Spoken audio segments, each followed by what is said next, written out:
All right, if you want to find out how to put together a one-page business plan for a real estate agent, use a template, get it done in 5 minutes or less. Once you understand the template, then you're in the right place. Let's chat.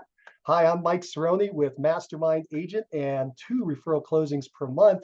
And what we're going to be talking about today is how to put together your own version of a one-page business plan that you can use to keep yourself on track.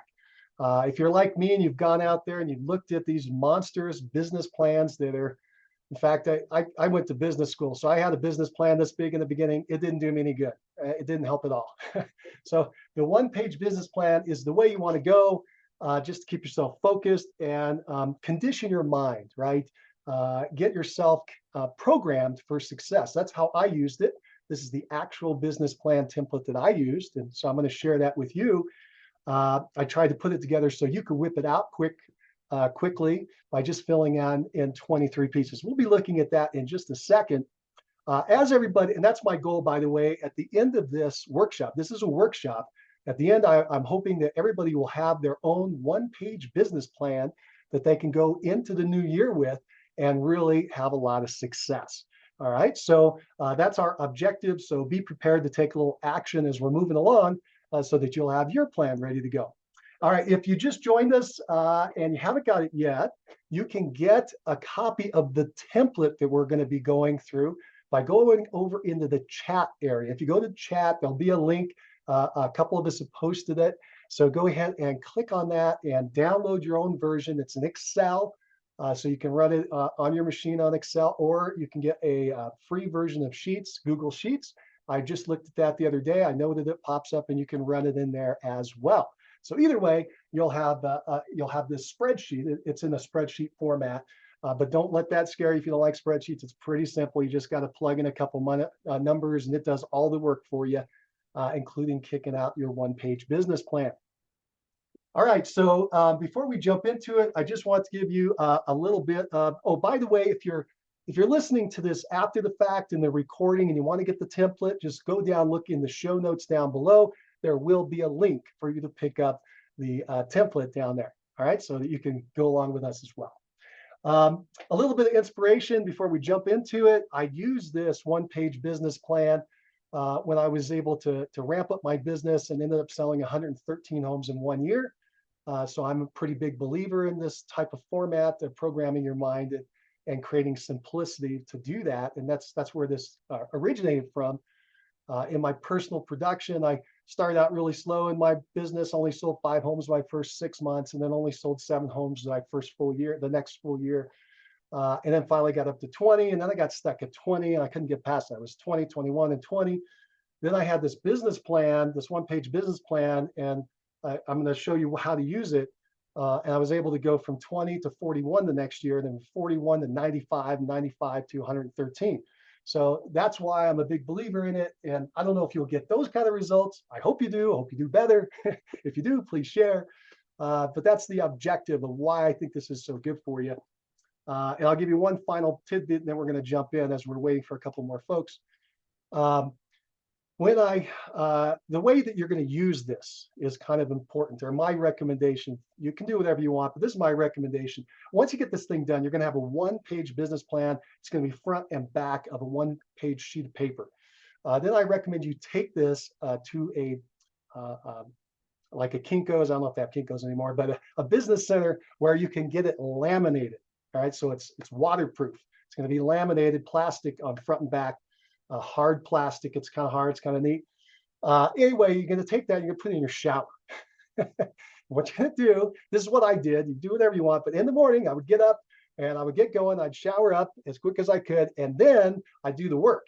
And the work was I took that thing and I'd read it as fast as I could in the shower. And that programmed my mind when I was in a good, happy state, right? You had all this hot water and steam and you're feeling good and you're getting your day going and you don't have any problems of the day happening yet.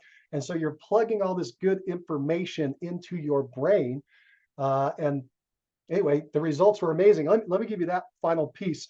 When I did it, I'll tell you this, you're not going to experience the results right away. Okay, so like the first couple of days you read it, you kind of feel good, and then you just kind of keep reading it because you're supposed to. And by the way, try to smile when you're doing it. Try to be upbeat, and you read this thing, and you're trying to take it in. You're conditioning your brain, right? Because you've got all kinds of junk in there, and you're trying to overwrite it by reading this over and over and over again in a positive state. And so what's going to happen is first couple of days, you're not going to notice anything. First couple of weeks, you might feel a little bit of euphoria, but not much. At about a month or two in, you're not seeing any results, and a lot of people will probably quit. But if you're hard-headed and stubborn like me, you'll just keep going. Okay. And so by about the third to fourth month, all of a sudden you start to see activity that's happening you didn't notice before.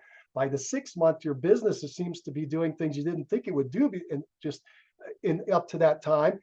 And then by the end of the year, what happens is you kind of look back and go, wow, did that really just happen? I had this plan and then the numbers happen. What?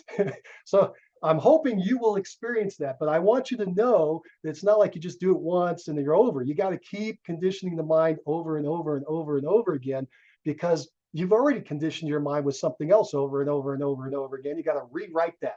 Does that make sense? Can I see some hands up if that makes sense? Yeah, sweet. All right, cool. All right, so let's go ahead then. I think I hit everything I wanted to hit. Again, if you just joined us at all and you need to get this template I'm about to show, just go over into the chat box and you can pick it up, or after the fact down below in the link. I'm going to show you my screen now. Let me make sure, yep, got this up. And where are you? I think I'll show you my screen. I hit the wrong button. All right, here we go. There it is. All right, can everybody see my screen? Can you give me a raised hand if you can see the screen? All right, cool. Excellent, thank you. All right, and I'm gonna just wanna make sure two things, and then we're going on. Yep, that's good. And I wanna hide this so that it doesn't get in our way on the recording. All right, cool. By the way, I should have mentioned this at the very beginning. This is a workshop. So if you have questions, go ahead and unmute yourself and interrupt me and ask the question. All right. So I'm here for you. I want you to ask questions as we're going through this to make sure that we're getting it right. What I'm going to do first here is I'm going to go through a quick overview of the sheet. So just so you know what it is and where everything's going to pop out. And then we're going to get into the details of actually filling it in. So down here, if you're familiar with spreadsheets, or even if you're not, down here at the bottom, there's a couple of tabs. One says worksheet, and then the next one says business plan front and business plan back. Again, all the way down at the bottom of the sheet, it'll say worksheet. These are tabs, and they're basically pages. And so we're starting on the first one, which is called the worksheet. This is where we're going to fill in all the information. What we're actually going to do is we're going to fill in the yellow, and then the sheet is going to do all the calculations for us and spit it out into page 2. So what I did, by the way, again, let me show you. I was at the bottom and I clicked the second tab, which says B plan front. When I do that, it actually pops up the B plan that we're going to be creating. Okay. And so the B plan is right here on our screen. And I'm not going to go through the details of any of this yet, other than just showing you the highlights. In fact, before I do that, I just want to go show you what this is the B plan that we're going to create. Very simplistic. Don't let that fool you, because we're programming the mind. And then over on the back side, I have affirmations. So you're going to read the business plan on the front. You're going to flip it over and read your affirmations. These are affirmations that I had. You are going to want to change yours and update these. I just showed you some to give you an idea of what you can put down. Okay. Let's go back to page 2. Page 2 is the business plan. This is what we're going to be creating. And I just want to show you what we're going to end up with. So here at the top, we have all of your numbers, okay? All the big numbers that you need for your business, how much money you want to make, how many closings that's going to be, how that's going to break out between buyers and sellers, the difference between units and GCI, and also conversations. In the middle is how you're going to do it, okay? So this is going to program your mind to the different ways that you're going to go about making this happen. This is what creates belief. Okay, this creates belief in your mind of how you're going to do it. So we got 3 methods that we're going to go through. We got method 1 and 2 and 3. And you're going to be able to decide what you want to do in these areas, by the way.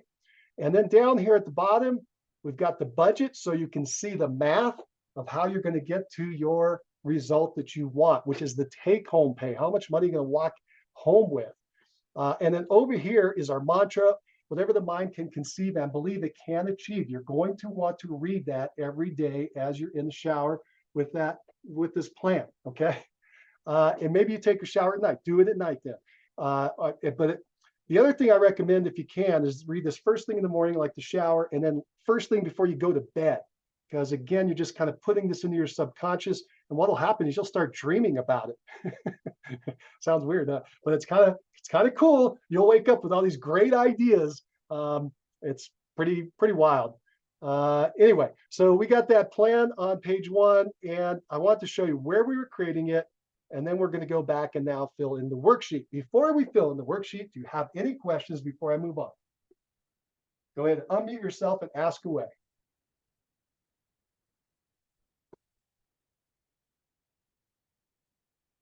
All right, good. Again, don't be shy. If you have any questions, go ahead and knock them out. Now, I'm not looking at chat. So if you're putting in chat, I won't get to that till the end. So again, you're going to have to be vocal. You're going to have to say, Mike, wait a minute, I have a question. Mike. Yep, got it. I heard somebody. This is Paige from Stillwater, Oklahoma. Hey, Paige. I don't see it in the chat to click on the link to download. Okay. So here's my recommendation, because people were saying that earlier too. Scroll up and down through the chat until you find it, because I think they're putting a lot of stuff in there. Anybody else have a problem finding the link for the template? By the way, also should be in your email if you got an email invite to be here. Yeah, I just got it from the email. There it is. I'll put it in the chat right now. Okay, cool. thank you. Thank you. I see awesome. it now.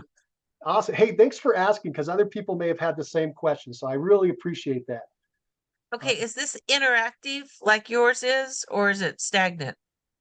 When you say interactive, you mean that you can, and you're going to see in a minute, you're going to be able to put in your own numbers, and it's going to spit out some answers. Okay. Yeah. Thank you. If that's what you meant by interactive, you're correct. It's going to do the thinking for us. Yeah. Okay. It's going to crunch the numbers. You betcha. And by the way, what I did was on the template, when I created it, I protected all of the space so you can't accidentally enter in the wrong information in the wrong area. However, I found out that when you upload it, it gets rid of that protection for some reason. So my recommendation is just number 1, before you might want to make a copy of this thing so you have an original. Number 2 is that only change the things in yellow. It should be highlighted in yellow. In fact, let me ask that question real fast. If you look at your sheet, do you see boxes like on my screen that's just in yellow? The yellow did come across? Yeah? All right, cool. Thank you, Glenda. Appreciate that. All right. Let's go ahead then and start doing this thing. All right, so again, we're going to just be focusing on the yellows. Here we go. So we got to pick a year that we're going to do this for. And by the way, if you're in the middle of the year when you happen to see this, that's fine. Just pick a year and get started. Don't let things stop you, okay? Where there's a will, there's a way. Just keep moving through it. All right, so here we go. We're going to pick the year. We'll say it's going to be 2024. We're going to do this for the upcoming year. If you're doing this in the future, maybe you're going to say 2026. Okay, whatever you put in there, that's going to then populate through the rest of the sheet as your year of start. Okay, now we're going to go down to your goal. And this is basically the most important thing to us. How much do you want to walk out of the year with, take home? This is before taxes. Okay, now how much you want to walk out? How much do you want to earn? Like if you were going to go take a job somewhere and you were comparing real estate to a salary, what would you want that salary to be? What would it have to be attractive to you? What would it have to be to meet all your bills? What would it have to be to make you get excited in the morning and get up and start moving? Okay, that's the number you want to put in here.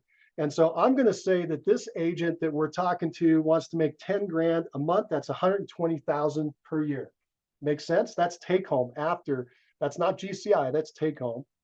Let's say instead, though, they said, I want to make 15,000 a month. Then we would change this to 180,000. Whoops, not 18 grand, but 180 as an example. And you'll notice the number down below is changing when we change that number. Let's see, maybe you say, no, I just want to make 5 grand a month. Cool, that's 60 grand a year, right? Making sense here. You say, no, I'm gonna shoot for the rafters. I'm gonna go all in. I want to make oh, 40,000 a month, $480,000 a year. Whew. All right, cool. There's $1 million plan. Make sense? So whatever level you want to go after, you can do it here. I'm going to bring this back down to 120 because I think that that's an admirable goal that a lot of people want to hit. Okay, that's what they want to take home. The next number is your net profit margin. So if you were to go out there, and if you've been in the business for a while, you know that your commission check comes in $100.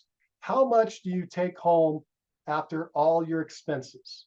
Okay, and those expenses, by the way, include your broker split, everything. Like before you hit taxes, how much is that as that percentage? So example, if you have $100 that you make on a commission check and $60 would be in total expenses, you'd have a net profit margin of 40%, right? Like a really good strong team would hit 40%.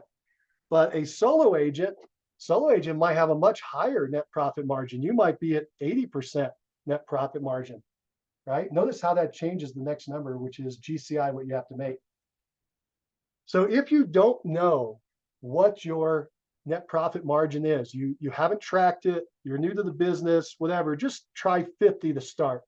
And then after you get rolling, you actually start doing some P&Ls, that's profit and losses, get your tax returns going. Then you can adjust this number and you can use a better numbers. Make sense? All right, cool. All right, so let's go ahead and what this did then, you'll notice that if I want 120 take home and I got a 50% net profit margin, I need to have $240,000 in GCI. That's how much I got to make in total commission over the year. So do that in reverse. I made 200. If you make 240,000 in the year, you got 50% going to expenses. You have $120,000 that you get to take home. Is all that making sense now? Sweet. All right. The next section is your average sales price. So in your market, what has been your personal average sales price, right? If you've got a track record, you know I usually sell homes around blank, right? 225, 375, 450, 912. You have some number that you're consistently selling homes at. Yes, that's what goes in there. If you don't know one, then you can either later go into your MLS and find out what the average is in your area where you think you're going to be selling homes, or the overall MLS. That's fine to get started. You just got to start with a number. You can even, for today, just take a guess. I'm going to sell homes that are around blank. All right, the next one is your average commission before splits. So if you're out there in the market and you were going to charge a buyer or a seller, what would it typically be on average? By the way, as we all know, commissions are completely negotiable, not standardized at all. Your number will be completely different than mine. But for this training, I've got this education, I've got to use a number. And so we just plugged the number in there. I said 2.5, but you could have said 2. You could have said 1. You could have said 3. You could have said 8. I don't know. What do you earn on your average commission? That's what you want to plug in there as a percentage of the sales price. 17. Say again? 17%. 17? Beautiful. That's fantastic. I love it. Love optimism. All right. So whatever you do charge, though, I don't know what you're going to charge out there. Believe me, I've been around 30 years. I've seen all kinds of numbers. Whatever number you put in there, that's great. I'm going to go back just because it makes the math simple and say 2.5%. You'll notice what that did, by the way, is when I filled this percentage out, instead of whatever I put in here, it affects the next number, which is the average commission in dollars. So when I do 2.5% on 400,000, it calculates, oh, that means you're going to earn on average $10,000 per closing. Okay, that's another way for you to double check your math. If you kind of know what your commission is when you walk out, then you'll know that that number needs to be adjusted to make it work. Okay, All right, cool. Let's keep rocking. We're getting down there now. You only got 23 entries. And so next we've got buyer transaction percentage. What percentage of your transactions do you do with buyers? What percentage with sellers? If you don't know your number, put 50%. It'll just split it 50-50. But like when I was rocking, I was probably at 70 to 80%, on the buy side. So I was about 30% on, excuse me, I was about 70% on the sell side, so about 30% on the buy side, right? If that's where you are, great. Say you're heavier on the buyers, maybe you're doing 80% buyers. Notice it's going to just do the opposite of the 100% to figure out your seller side. Make sense? So you just have to fill in one number. What do you think the buyer percentage is in your area? For simplicity, I'm going to leave it at 50-50, and that's what you should default to if you don't know numbers yet. Although if you're brand new, you might be heavier on the buy side. That just traditionally happens.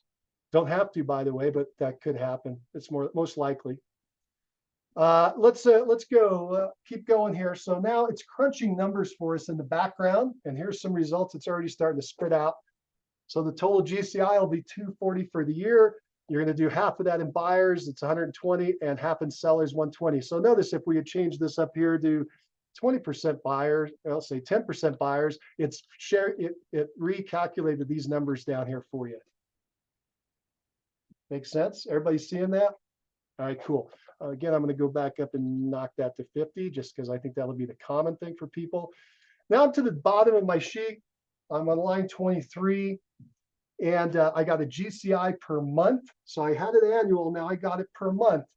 Most of us, it's easier to think monthly. And it's, by the way, if you're coming in the middle of the year, it's critical that you think monthly and not per annual. So on the monthly amount, it's basically saying, hey, look, you got to make 20 grand in GCI per month. And that's going to be split up 10 grand on buyer side and 10 grand on seller side. All right, again, stop me if you have any questions. Otherwise, we're going to keep rolling. So we're down on line 27 now. These are numbers automatically being calculated. It's saying, hey, you got to do 24 closings for the year based on the numbers you've entered so far. They'll do 12 buyers and 12 sellers. Okay, so 2 closings a month, 1 closing each of a buyer and a seller. And then we got home solds per, actually, that's what the next part is. Home solds per month is 2. We've got the buyer 1 closing and the seller closing 1 per month. It's got total sales volume based on the numbers that we've entered. For the year, you'll just be under 10 million at 9.6 million. And that's going to be 4.8 buyers and 4.8 sellers. And then we've got the total sales volume of 800,000 per month. It'll be 400,000 on the buy side and 400,000 on the sell side. Okay. All right, cool. Let's keep. Yeah, go ahead. I'm getting 12 sales per year on my calculation, which means one sell per month. Yes. But then he breaks it down to half because it's 50-50 buyers and sellers. How does that logic work in my psyche? Yeah, that's good. Your mind will adjust. Your mind kind of will like adjust. Is it really half a buyer, half a seller? Half a sell. Yeah, well, that's a funny question. If you've been around a long time, have you ever done a co-op with another agent where you share a buyer or a seller? Oh, yes. Yeah. Yeah. So, and I don't mean like a co-op where you have the sell side, they have the buy side. I mean where both of you are working with the same buyer or both of you are working with the same seller. Yeah. The upper end, you'll see it. Yeah. I've looked at a lot of MLS stats lately, and agents' production will come out for the year at 7.5 or 22.5 or whatever. There's a 0.5, and it's because they're splitting a deal.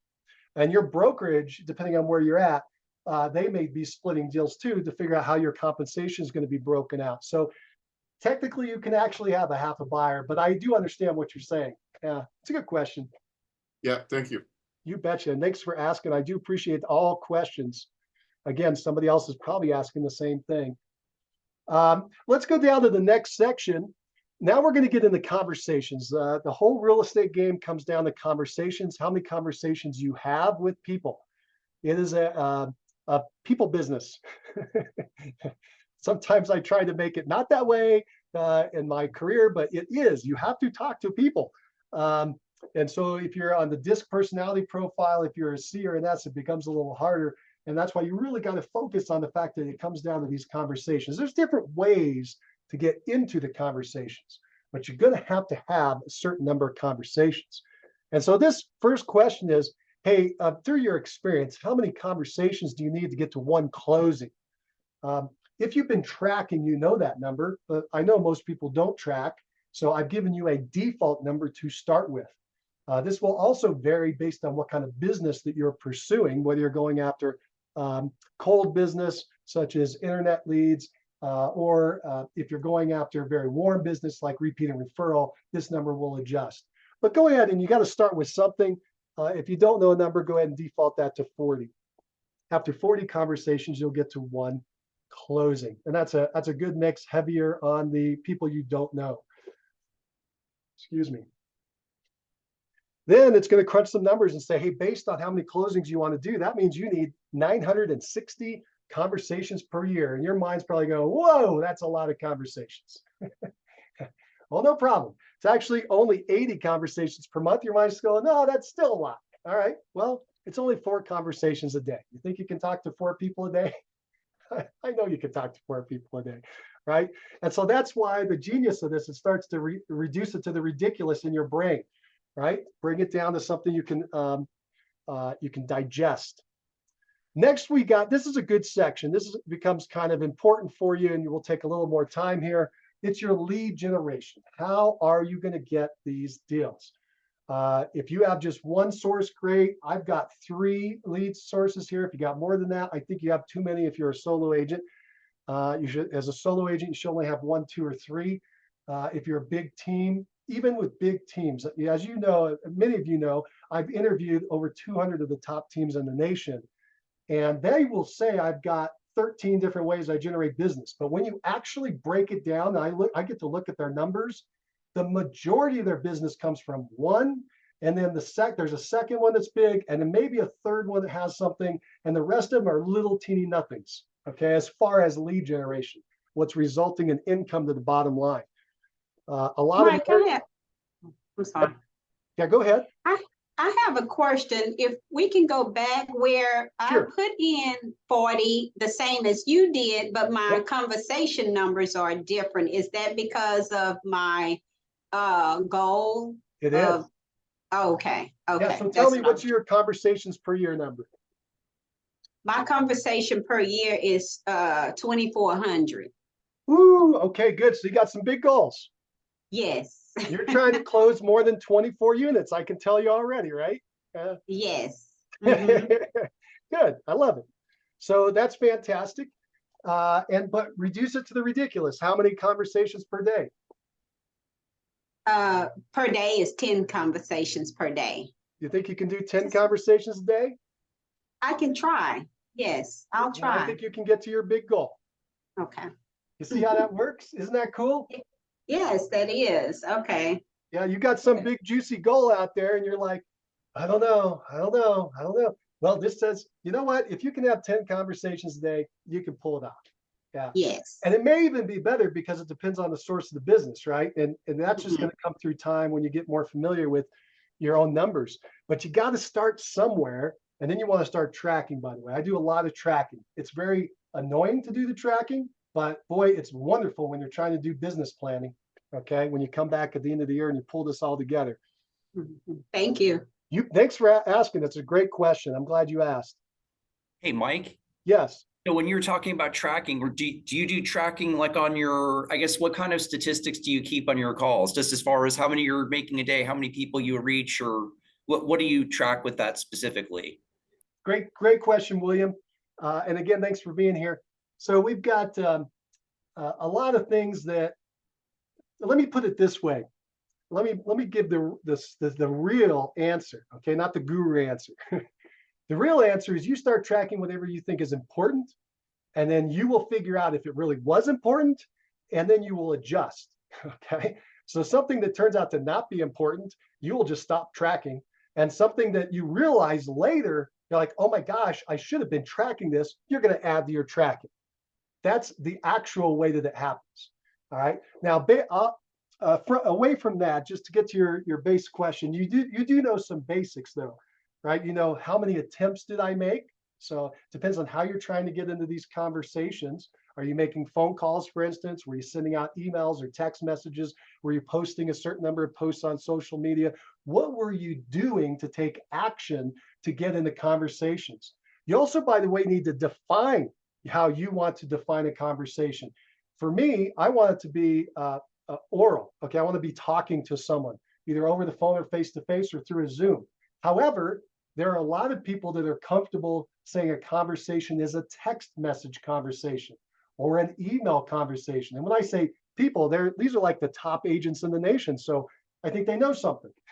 I'll go with that. So to them, they're going to define what they mean by a conversation, and then they're going to track it. To get there, how many attempts did they make to get into a conversation? How many conversations? So these are what you're going to track. How many attempts, how many conversations, how many, whatever you want. In this case, I would say appointments were set because I would want to get into either a listing appointment or a buyer agency agreement appointment with these people. Okay, so how many appointments were resulted from that?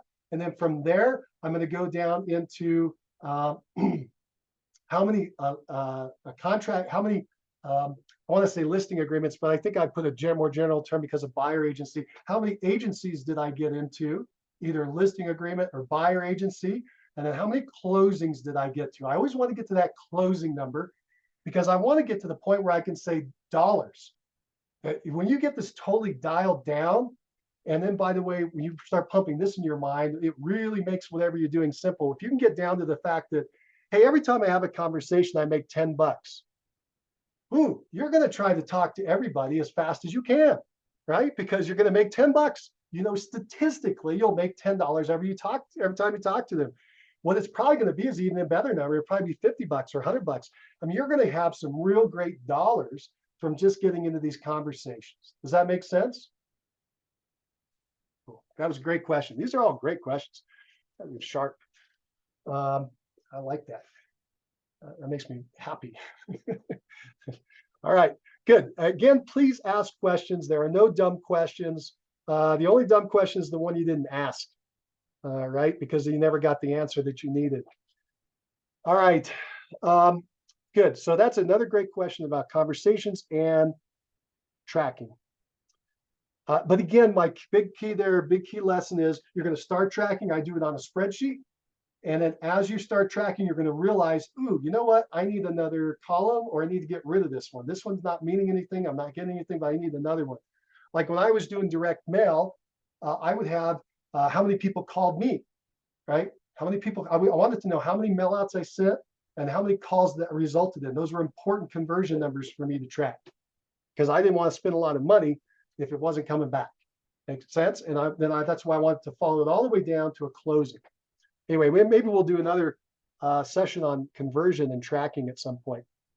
All right, let's go into this. This is your lead generation, and you're going to pick a couple today, no more than 3.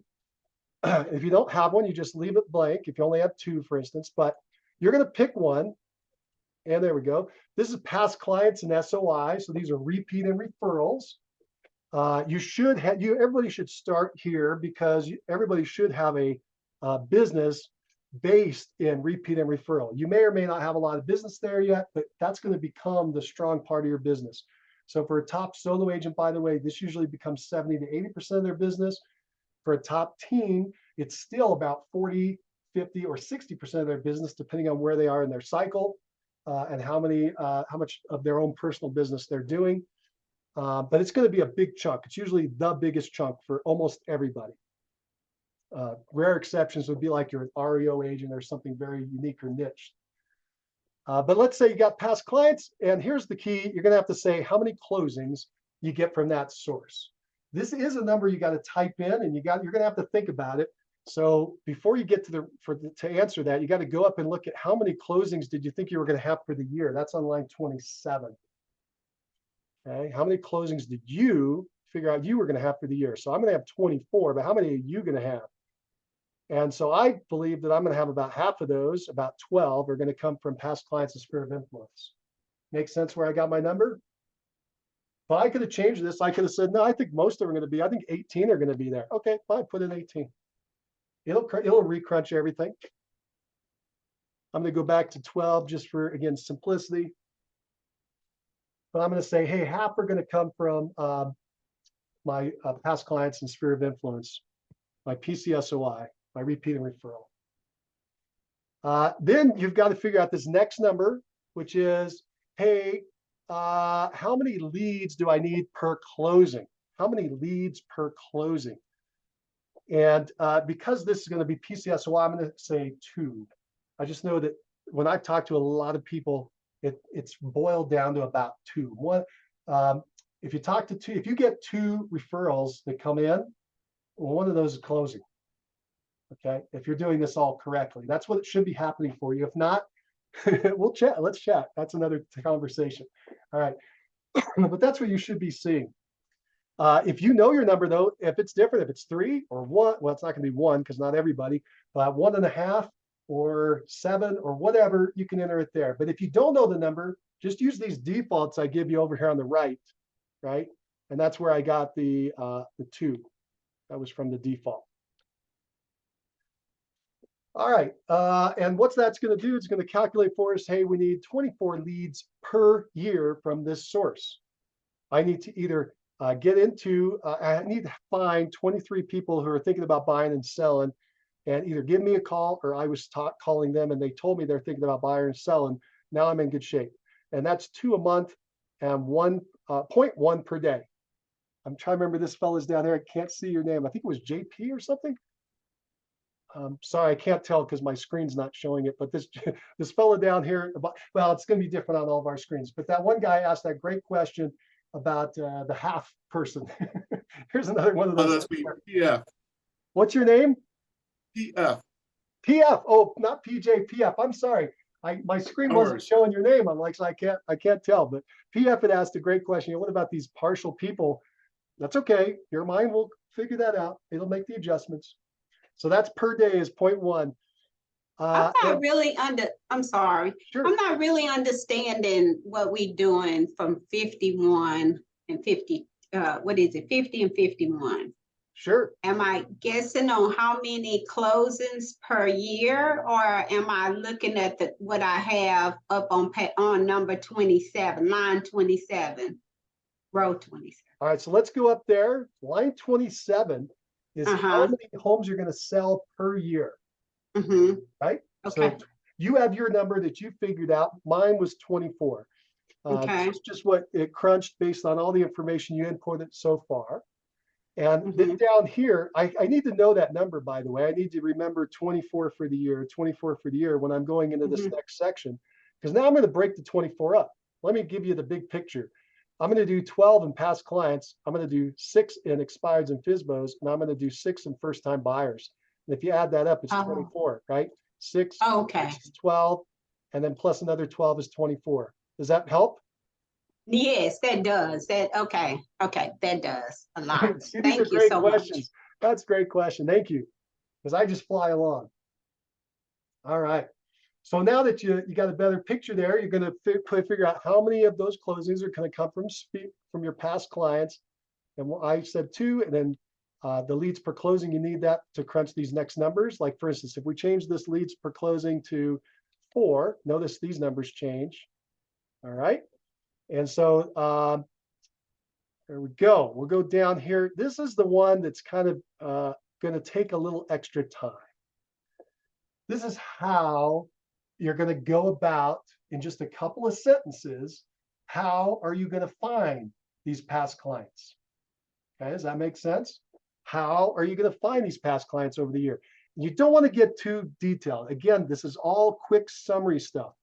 It can only go into a couple quick sentences. There's only a little bit of space, and do me a favor, stay within the space. It's going to be hard. I know you're going to get frustrated if you like to write long stuff like me, but just keep it tight. Okay, so like 2 lines in this example. It's very small. In my example, I said, hey, get the referral agent mastery system, which of course is my system. Hey, if you got that, fantastic. If not, get your own. Cool. Whatever it is, get something. that you can start using to outline what you want to do here. And so I'm going to have one email, and I got to move this over a little bit. I'm going to have one email once a month, either a value or a market report. Also going to mail out physically once a month, an invitation to an event or evidence of success. Going to have a social post at least once a month, and also going to have 4 mini events each year. They're only going to cost a couple $100 each. That is the plan that I've outlined there to end up and result in these 12 closings per year for my repeat and referral. Does that make sense? Cool. Yeah, so if you haven't yet, let's do this. I'm going to give you 60 seconds to go ahead and fill that in. Like, go ahead and write out what you think, just real quick. Just write down whatever's on the top of your mind, real quick.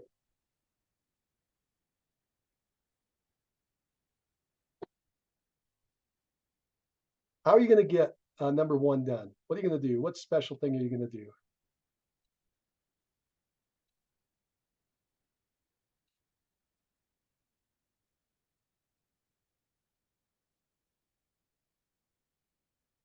Okay, cool.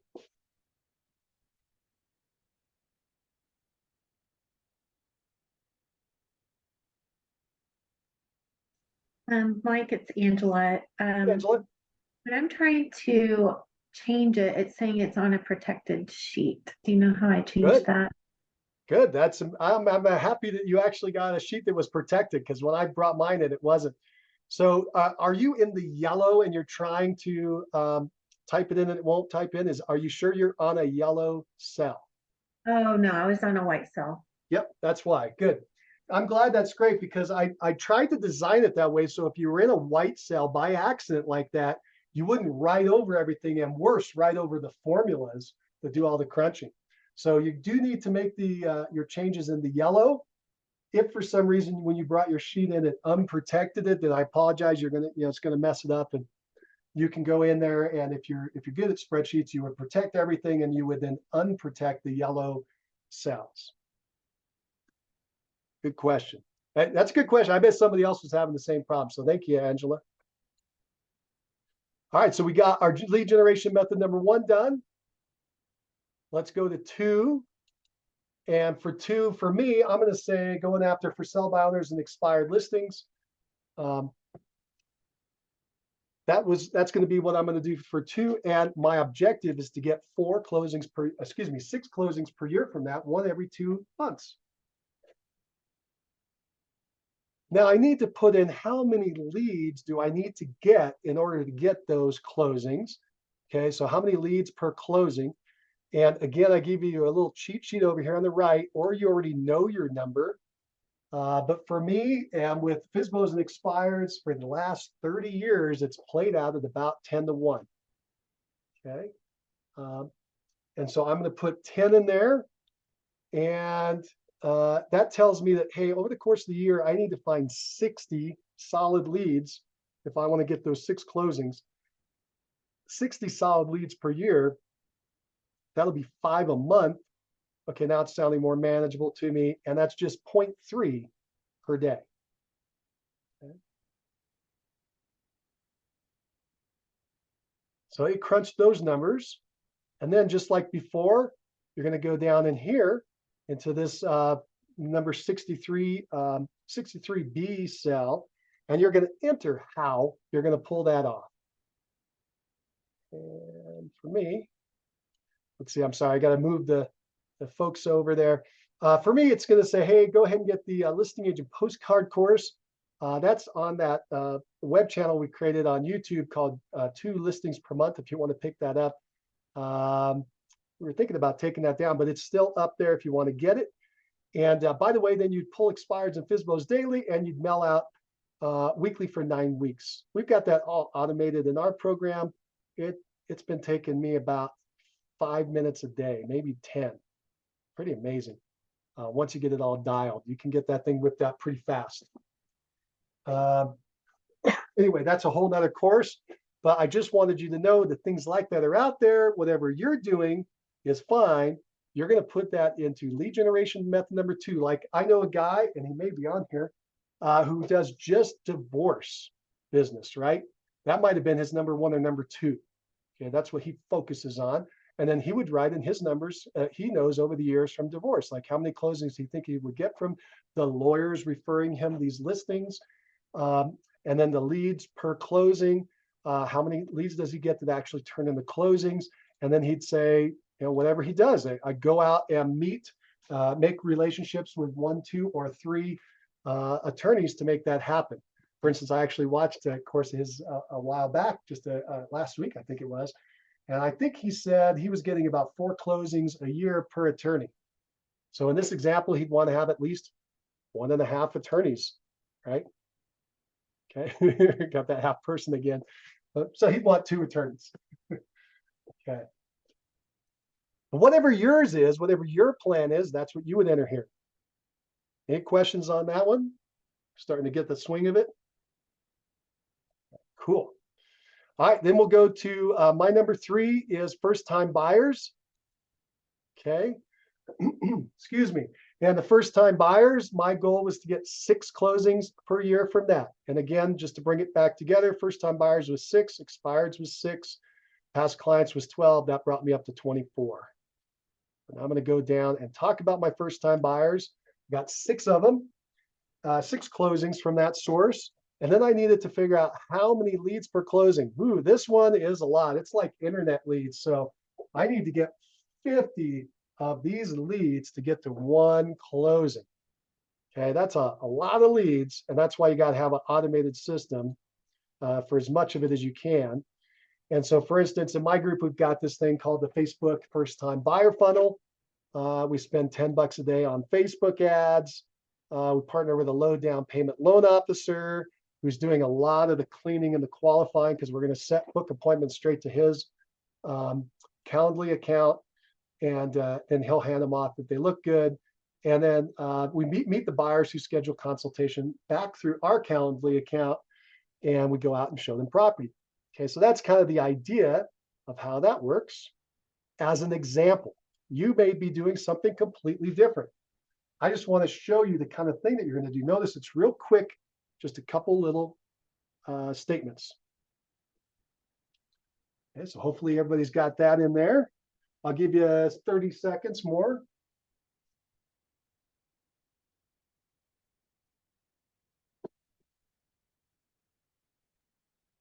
Mike, Yes. Mhm. we had Susan in the chat asked, do you take the seasonality of real estate into consideration? It's a great question, and I do not for this. It's a great question. You could. I have actually played with my plan over the years to do those adjustments. Like you're having more, we were talking at the very beginning with a gentleman, Eric, where you get more in the spring. I mean, in our market, maybe than a different time of the year. I don't make those changes. I'm just throwing all that information in my brain, and somehow it all balances out. But it's a great question. Yeah. Remember, what I'm trying to do is I'm trying to create simplicity. Simplicity, because if you don't make it simple, you won't do it, right?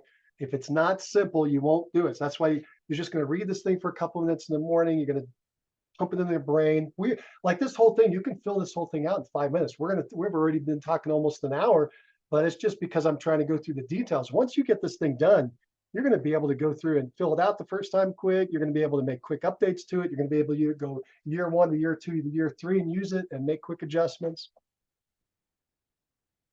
Good question. Very good. All right, we're going to keep rocking again. Do like you're doing. Stop me if you have another question. So let's go down into cost now. We're almost done. We figured out that our costs are about $120,000 per year. And what we're going to do next is we're just going to break that 120 out so that they'll fit into our sheet. Now, this is something I do need to clarify. I should have probably had another little button on here to make this a little easier, but I'll just tell you what it is. It's way up here. Where are we? Right up here at the very beginning. We said your net profit margin is 50%, right? All the way back up to the beginning. You got to figure out what your net profit margin percentage is that you put in there. Let's say for simplicity, for a better example, I use 60%. If my net profit margin is 60%, that's how much I take home after cost. What percentage is my cost? Yeah, it's the opposite of that. So it's 40%, right? 40%. Yeah, thank you. I just heard somebody. Who is that? Hey, it's Tristan Scott. Was that Tristan? Hey, Mike. Hey, thank you for joining us, buddy. All right, so yeah, you got 60% is the flip side, is the reverse on that. So if your net profit margin is 60%, then your expenses are 40%. You got to know your expense percentage before you can get to the next section. Fair enough for everybody? I guess I should have made a little formula on there, but again, I'll just tell you. So mine was 50, which makes it real simple. But again, if you might have used a different number, let's say you had 80% a net profit margin, then your expense percentage is what?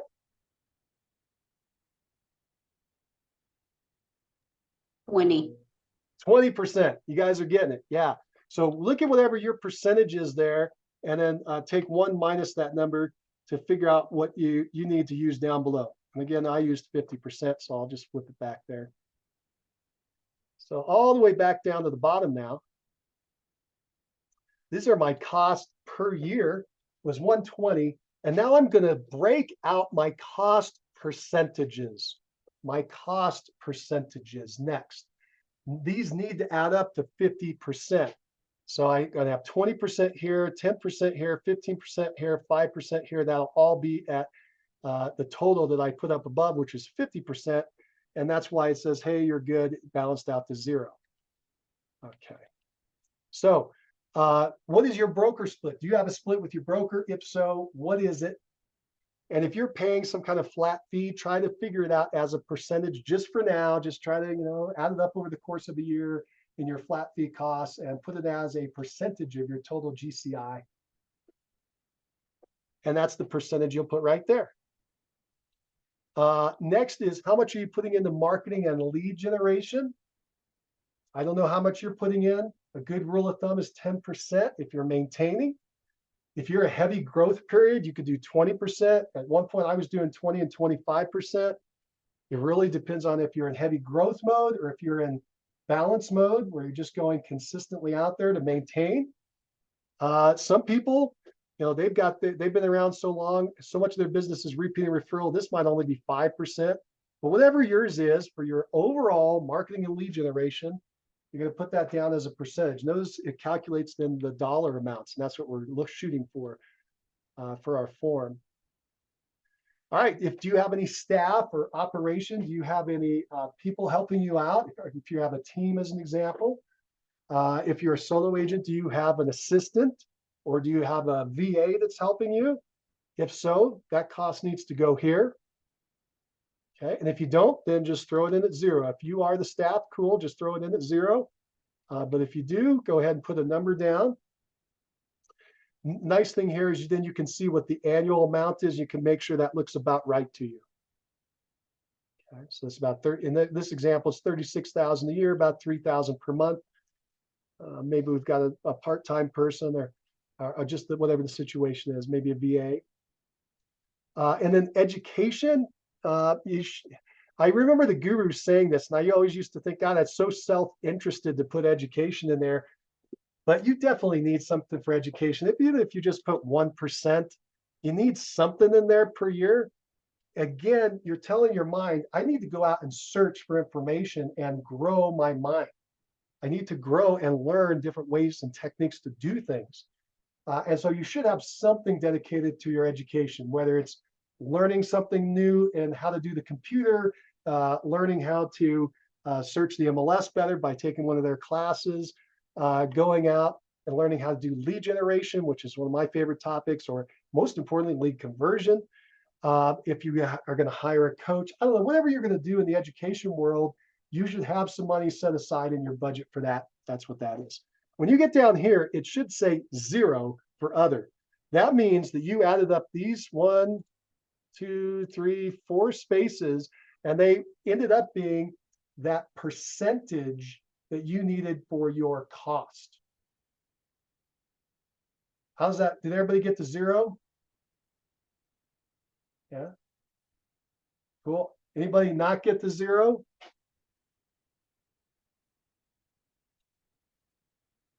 I'm trying to look down through my little screens here. I didn't, Oh, who said that? Glenda.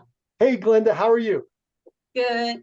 Good. Let's do a quick check. What was your profit margin percentage at the top? Profit margin percentage, I said 85%.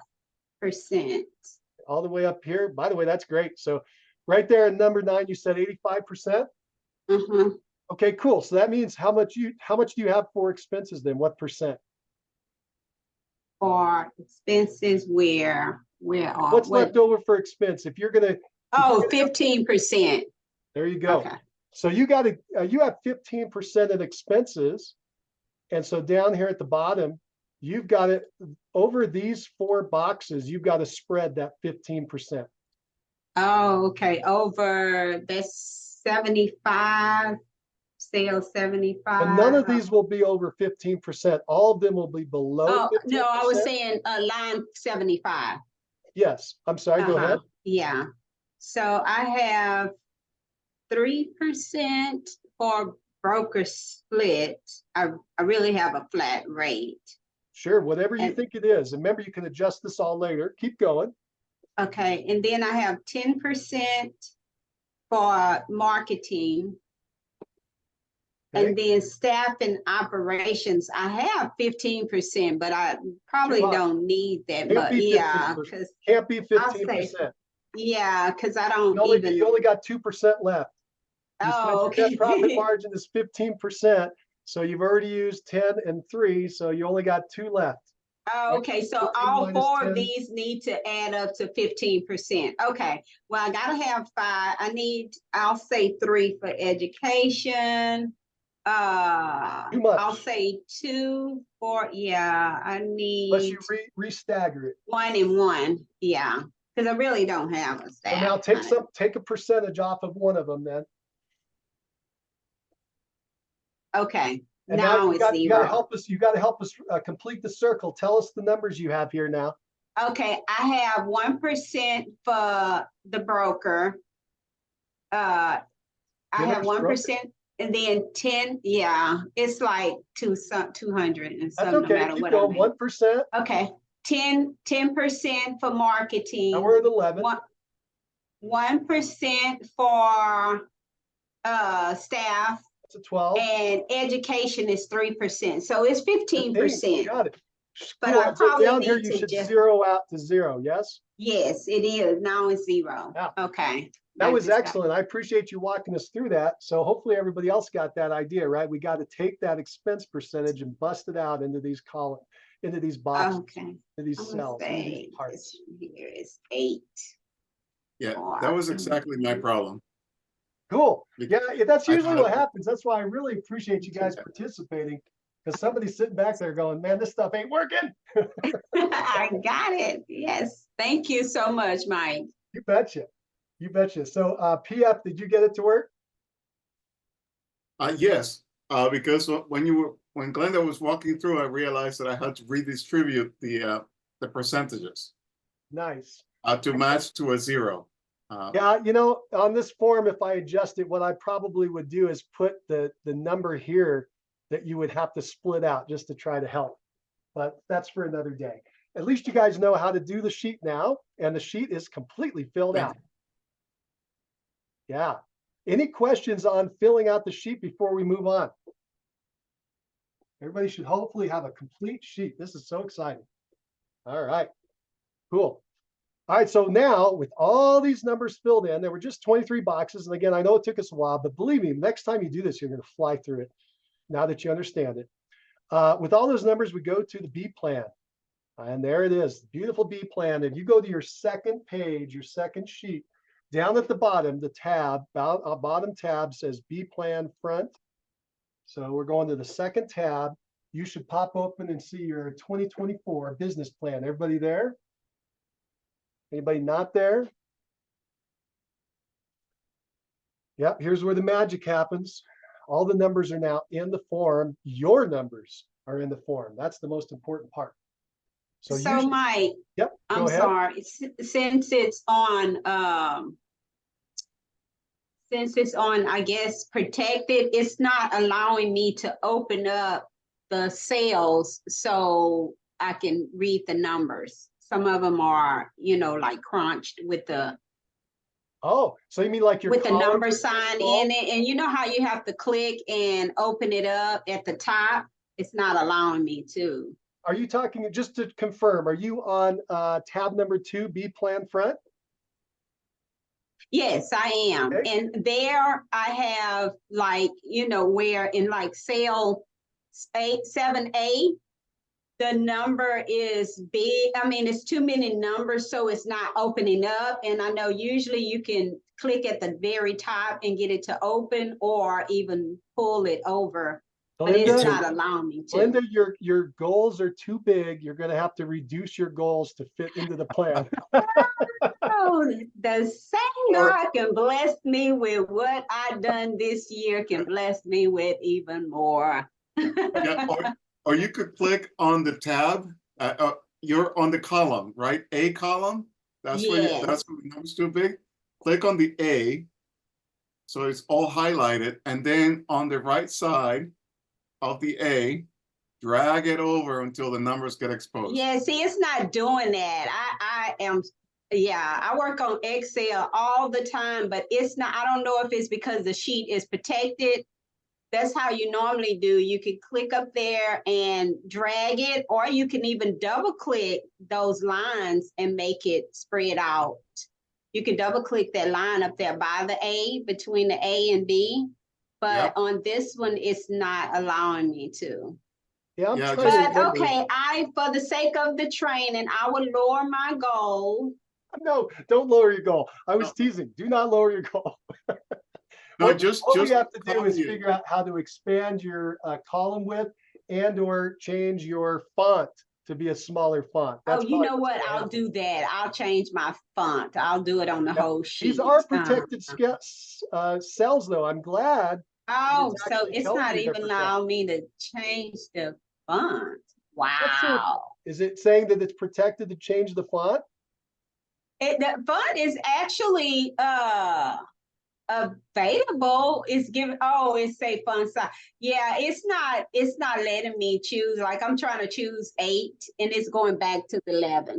Okay, so let me give a couple of answers for everybody. So number one, I'm doing this in Google Sheets. I switched over to Oh, but you Google know Sheets. what? I'm sorry. I can hover over it and it's showing me that number. Okay, So even though it's not showing me, I can hover over it and it's letting me know the actual number that's inside there. good. Which Let is me in the, give a couple of quick answers for you. okay. All right. So, and for everybody else, so I'm here in Google Sheets. I switched over to Google Sheets. And so in Google Sheets, if I have this protected as well, let's try that. And let's see, if you have one that gets crunched, I'm going to purposefully crunch it. Okay, this Yeah. is saying, so in Google Sheets going to say, hey, look, you're not supposed to be messing with this stuff. Get out of here because these are protected cells, right? And then, but in Google Sheets, at least it says, hey, do you want to do it anyway?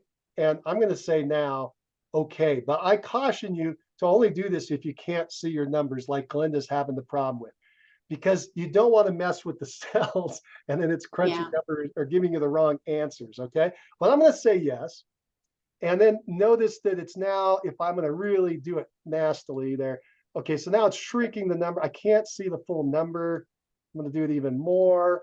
And that's a big problem because now when I go to print, it's not going to show me the numbers on my sheet. Right. And so what you're going to have to do, and I apologize because I can't mentally think of what I do in Excel. You just go figure out how to unprotect the cell or unprotect the sheet or unprotect the column in this case, so that you can change the column width. And that's what PF was mentioning. And now we'll adjust it there. So I'm trying to move it back. I want just enough space so that all my numbers show, but not more than that, because I need to squeeze this all into a one-page document. That's another little trick, is make sure it's as close as possible. You may have to do a little formatting items like that. In Excel, I think you can right-click on the cell and and it's going to give you an option, but I'm not in Excel, and it's going to give you an Yeah. option to unprotect. And what you would want to do is you want to highlight that column if you wanted to change the column width. And then you could find that unprotect and click it. The other thing you could do is what you originally thought of, which is go into that line that's just showing too big. Mhm. And my recommendation is go in there and just shrink it as a font. Just shrink the font so you don't change the column width, because if you don't change the column width, it'll print out great. If you change the column width, then you're going to have Oh, to you start know playing what? around with the print and the column width. Okay. No, it's still not letting me. It's please close and restore. So Oh, okay. I had the same issue on my computer along the top bar. So there's a format there on the top bar towards the right. It says format with a drop down menu. And you click on format and then you go towards the bottom on the drop down, there's protection, and then you can click unprotect sheet. And then that'll let you do it. Is that in Excel, Bill? Yes. Thank you. Man, I love a workshop. Okay. Helping. Thank you, Bill. You're welcome. All right, Glenda, did you find that? Okay, let me see. It's It's under format and then protect. It's not going to be on my screen, but it will be on yours. oh, you know what? It's usually okay. No, mine is not doing that, but I think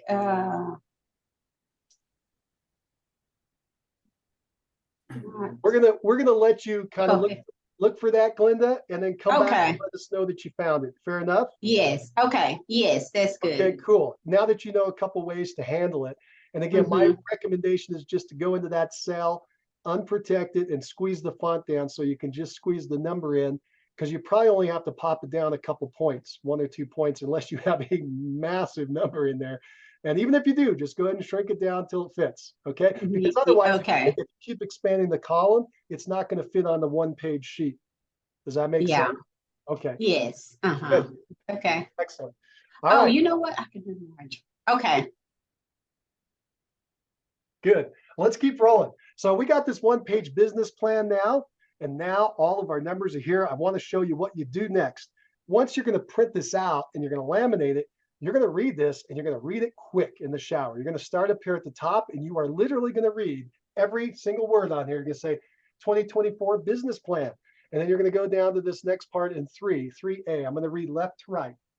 And I'm going to say, I'll just give you an example. I won't do the whole thing. I'll just give you an example. But I'm going to read, okay, $120,000 in take-home pay. I got $240,000 in GCI per year. That's 24 closings per year. I'm going to have $9.6 million in sales volume per year. I'm going to go to the right. All right, that's going to break out as $120,000 in buyer GCI. It's going to be 12 closings from buyers and 4.8 million in volume from the buyers. On the sell side, I'm going to have 120,000 in seller GCI per year. That's going to be 12 closings from sellers per year and 4.8 in sellers volume. Then I'm going to immediately go down to the next row. Okay, so I got 20,000 in GCI per month. That's 2 homes closed per month, and it's 800,000 in sales volume per month. Notice how I'm just flying through it. Okay, that's what you're going to do. You're just going to keep rolling through it because all you're doing is programming the computer called your brain.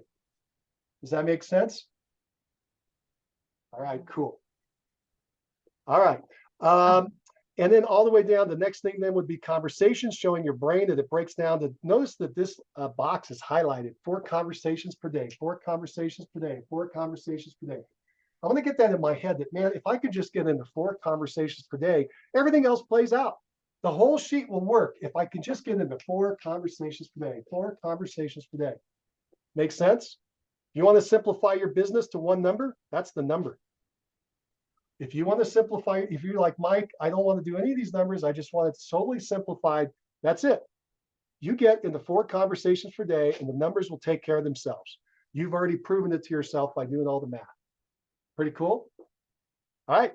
But if you're reading this thing in the shower like you're supposed to, you're flying through, the next thing you're going to do is you're going to go, hey, my first lead generation method is for past clients and sphere of influence. I'm going to have 12 closings a year. And what I'm going to need is 24 leads per year. That's 2 leads per month and 1.1 lead per month. How am I going to do it? Well, I'm going to get, and then I'm going to read it, right? And then I'm going to go to the next one. I'm going to do the same thing. I'm going to go to the next one and do the same thing. Notice how it auto-populated all that information we already put in there. Then I'm going to go down here. I'm going to say, hey, here's my budget for the year. I'm going to get 240,000 in gross commission income. My broker, I'm going to pay 48,000. I'm going to do marketing of 24,000. I'm going to have staff and operation of 36,000. I'm going to have 12 grand towards education. I don't have any others. And so that's going to bring me with a take-home pay of 120,000. And my brain is going to smile. Whew, that's what I want. All right. And then over here, this is so critical. Do not skip this. Do not skip this. All right. This is Napoleon Hill. All right. So whatever the mind can conceive and believe, it can achieve. Say that. I like to say it multiple times. Whatever the mind can conceive and believe, it can achieve. And I just drill that into my brain, drill that into my brain. Okay. Then once I'm done with that, notice how quickly we just went through there, and I took a bunch of pauses. And then you're going to flip it over to the back side, and we're going to read the affirmations. Okay. I'll go through my affirmations really super fast here for you, just to give you an example. You should change it and do whatever you want, but this is important as well. These little statements, you're going to make them as active as though they're actually occurring right now. Okay, they're current and they're active.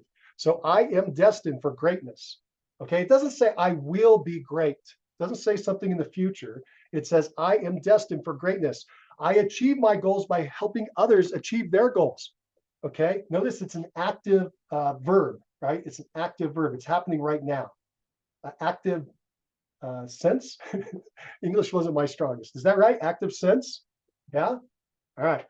Anybody, you can correct me. I'm okay with that. I plan my work and I work my plan. I'm organized and follow a daily schedule. I use systems, technology, and teams to achieve my goals. I take home $120,000 per year from my super successful real estate practice. I easily close 125 homes per year. Excuse me, I said 125. And that one I would change, because this, by the way, these you can just change. They're not coming from anywhere. This, you just type these in, right? There should be no protection on any of the cells. So in our example, it said 25 homes per year, 2 homes per month. I have $50,000 cash in the bank. I own 10 rental units worth $5 million, generating $250,000 per year in passive income. I live below my means. I'm debt free. I save 20% of my income every time I earn commission. I'm a millionaire. I love my wife and children. I provide them with the means to live a wonderful life. I spend quality time with my wife and kids each and every day. That was a critical one for me, because I was working 7 days a week, 18 hours a day. I was doing insane stuff. And I realized that, and I said, I got to reprogram this thing. And so I had to add this one. I'm spending quality time with my wife and kids each and every day. Okay. I exercise 5 times per week. I'm in excellent physical shape. I had to add that because I wasn't working out anymore. I was getting bigger in the wrong places. All right. I eat healthy foods and drinks. Again, same problem. God, I was drinking all kinds of soda pop every day. It was terrible. All right. So you got to start, again, reprogramming. Now I drink water all the time, right? I have salads. I eat a lot of great food. Because why? Because I program my brain to do so. Next, we got get things done, do things now. That's so you don't procrastinate. I listen twice as much as I talk. I learned that from my grandfather. It's something everybody in this business should know. I know I'm talking a lot, but if you talk to me one-on-one, I really want to try to listen to you more than I talk. I smile all the time. That's critical for success. I know that's, if you do nothing else on this sheet, just know the number of conversations per day and just start smiling. Because by smiling, you change your attitude. Okay. I love living my wonderful life. Okay. Now, those are my affirmations. You just make whatever yours are. You can use mine. You can change them, modify them, put yours in there. Whatever you want to see start happening in your life, put it down here as an affirmation. Keep it like a hit list, right? It's all on one page. It's not like 90 pages long. It's just, this is what I want to work on right now. And if you only have 3, awesome. Just put the 3. If you have, I think I filled up the sheet pretty good. 20 is probably the max, popping out to 20. But if you only have 10, cool, put 10 in there. Whatever you want to focus on, turn it into a positive statement, an active sense. And, notice they're all I's. I. But that's what you're trying to program, right? You're trying to tell your brain, this, who we're talking about is yourself. All right, any questions on the affirmations? I don't have a question on the affirmations, but I do want to thank you and whoever said to click, told me how to unprotect and That's Bill. Angela. Bill? Oh, thank you, Bill. Thank you, Angela, for You're sending me welcome. that a screenshot of it. Okay. And it also allows me to, it stayed within the margin where it would be on one page. Excellent. So you were able to get this number to fit the space so you could see it. Did you change the font? No, I didn't have to change the font, and it's still it's still with printing within the print area. Did you reduce your So- goal? Huh? Did you reduce your No. goal? I- It just magically started to fit. That's Oh, good. you know, no, I did what Bill told me to do. I unprotected. And then so did you that it change the could- font size to make it work? Oh, yes, and then I fixed I did do the cell. font. I spread the cell out. Good. And- Now, some of you who are going, gosh, why are you guys talking about this so much? Because there are other people that definitely are going to have a problem with this. I know because I've had a problem with this. I've had the problem where the numbers didn't fit. Glenda's absolutely onto something. So you got to be able to make the quick adjustments. And the easy answer here is to unprotect the cell, change the font, get it to fit, right? You can do other Right, things, but right. you risk it not fitting on a one sheet of paper. Good stuff. Uh-huh. All But right. it actually showed the print area, and so it's still a fit one page. Awesome. Awesome. Well, I have a thank question you. for everybody before we go on to do anything else. Does everybody have a one-page business plan? Raise your hand if you got a Yes. one-page business plan. Yeah. Cool. And do me a favor, if you don't have a one-page business plan yet, I want you to unmute yourself and tell us. Okay, do we need to make any changes or corrections or any assistance or help? Anybody else? I think I missed the explanation for why you wanted the expenses labeled others to go Sure. to zero. Okay. So this one down here. Yeah, So let me Why go do you back want over that to to be the zero? worksheet. So this is it right here. And Yeah. That's a good question. Let me think about that. Uh, Oh, that was other dollar amounts. Okay. So that yeah, could be like that's a good car question. expenses. We could have created this as a highlighted yellow. And maybe that was actually an error for me. Good catch, actually. So if you did not reach your total amount of net cost as a percentage and you wanted to have another area for it, you could have put it down here. Oh, on my screen, I protected it. So I'll have to adjust it in the next version. We'll have to make that an unprotected area and allow you to make that change. Good question. For now, assume it was zero so you can get this thing done and move forward. But in the future, just unprotect that box, unprotect 87B. You can add the number in there. You might want to turn this to yellow though, because you're going to want to make sure this balances with the others so you don't overshoot your percentages. Yeah, PF, good question. All right, good. Okay, Other thank you. questions? You're all good? Okay, cool. Excellent, excellent. So, I'm sorry, why would we change that? Why would we change it? What is it that we? what PF was bringing up is an error in my little sheet, in my little calculation sheet here. I should have made this down here 87B as a item that you could enter for part of your expenses. I just said it's other and it's going to be zero if it didn't fit into these other four categories. Okay. And the PF said, hey, what if we had some other expense and you don't have it listed on here? Could you have put it in the PF?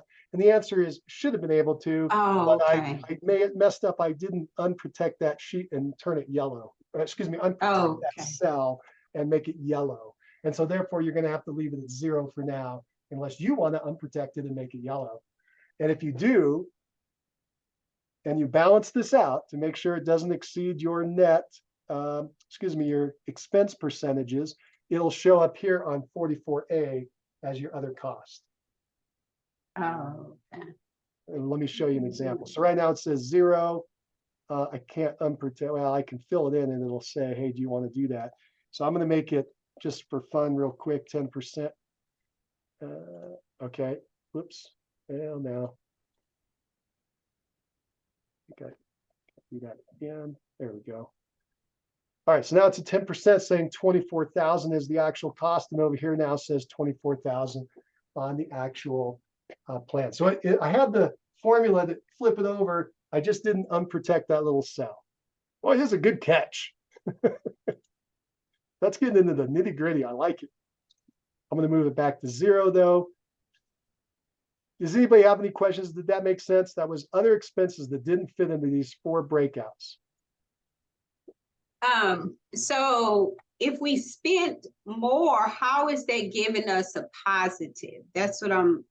You can't spend more than you cannot spend more than your expense percentage, your total expense percentage that you calculated up here, opposite of your net profit margin. So when, oh, okay, it's the In net your case, profit. it was 15%, right? Your net profit margin Right. was 85%. That means your expenses cannot exceed 15%. And so down here where you're breaking this out for yourself, the 1, 2, 3, 4 boxes, but as PF just mentioned, you also have a 5th one. That's, you're going to have to spread that 15% over those boxes. Oh, okay, okay. I have to, it still have to be part of the 15%? It's got to stay within the 15% unless you want to change your profit margin. Yeah. Gotcha. You Okay, you can increase it, but you'd have to then reduce your profit margin. gotcha. Okay, okay. Yeah. All right, cool. Other questions? As we start to wrap this up, I'm so excited for you guys. So you guys now have this 1-page business plan. You can print it out front and back. Remember to go through and take the time to get these affirmations updated for you. Okay, update your affirmations so they match you, and you're not just saying what I say. I like it, but it may not mean anything to you. Make sure these match what your goals are. You have your business plan now on page 1. You got your affirmations on the back on page 2. You can print these 2 out. Again, you're going to put them back to back so you can read them on either side. You're going to bring it down to your office supply store. So Kinko's, Office Max, whatever's in your area where they can laminate. And you're going to hand it to them, say, please laminate this. And they're going to say, sure, and that they're going to charge you $1 or $2 or whatever. And they send it through a little machine and it makes hard plastic on all the sides and it makes it waterproof. Now you got it. Even if you don't do the shower thing, you should do that because it'll protect this document. And I even have an old one. These things, they're awesome. They last forever once you laminate them, right? Okay. And it's a documentation of what you're doing. I'll give you, anybody want a bonus?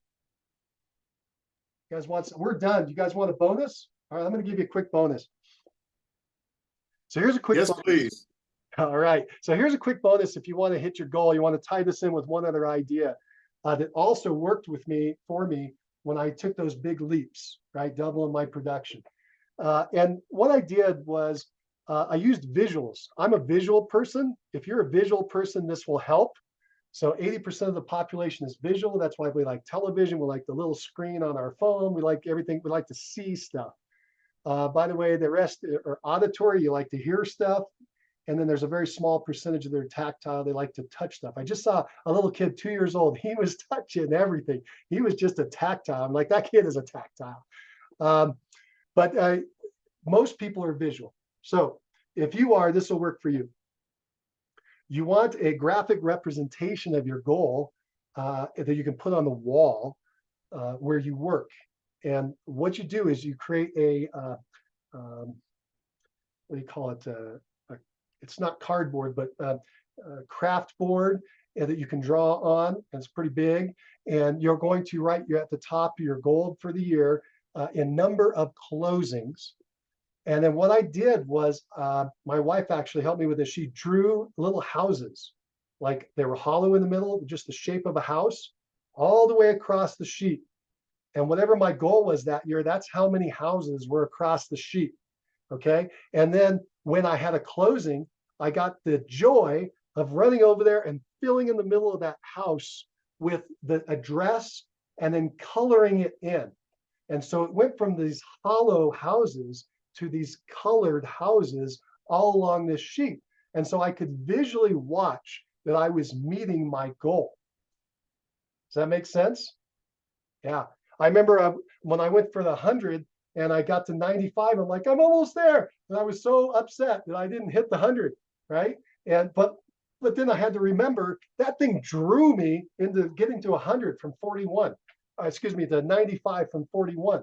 And then the next year I'm like, I'm going to hit 100, and I did that thing, and then I got to draw extra houses on there because I got to 113. Okay. So, Yeah, I agree with Tanika. That's a really awesome suggestion. Thank you. oh, thank you. Yeah, cool. So I appreciate that. Any questions on this sheet before I close it out, before I take it off the screen? Everybody got their answers? Anybody see chat that I missed something? Because I'm not sure how I can see the chat. I'm going to try to close this so I can see chat, answer anybody's questions. All right, I'll pop this open. And, oh man, it looks like I missed a bunch of chat. Cool. Let's see, hope you got a recording. Yeah, me too. We'll find out if it came through. Seasonality was the question. I'm just trying to see if I skipped any questions. Send me a link to print these pages. Yeah, so the link is in here, Victor. If you're still with us, I'm not sure. It's in the right below where you made your comment. Hopefully you got there to the templates. Pretty nice. Awesome. Thank you. Sheets on a house. Oh, somebody said, hey, you could do the house sheets on Pinterest. Cool. Yeah, use any tool you can to speed things up. All right, thank you. Thank you, Tanika. Cool. All right, so everybody, did you get what you were hoping for today? Everybody got their business plan ready to go into the new year strong? Who's going to read it in the shower every morning? Who's going to run out and get this thing printed and all dolled up tonight? Yeah. Okay. How about tomorrow? Maybe tomorrow. Don't delay too long, because if you delay too long, you'll be looking back in a month going, what was that thing that I wanted to do to help me? Because I'm really struggling. Okay. Make sure you print this thing out right now, front to back, go laminate it, start reading it. That's the key, is in the shower early, read it. If you can, right before you go to bed, read it. Program this computer between our ears so that it does what you want. Don't let somebody else program it, right? That's what we've been doing our whole life, is people have been throwing stuff in there that they want.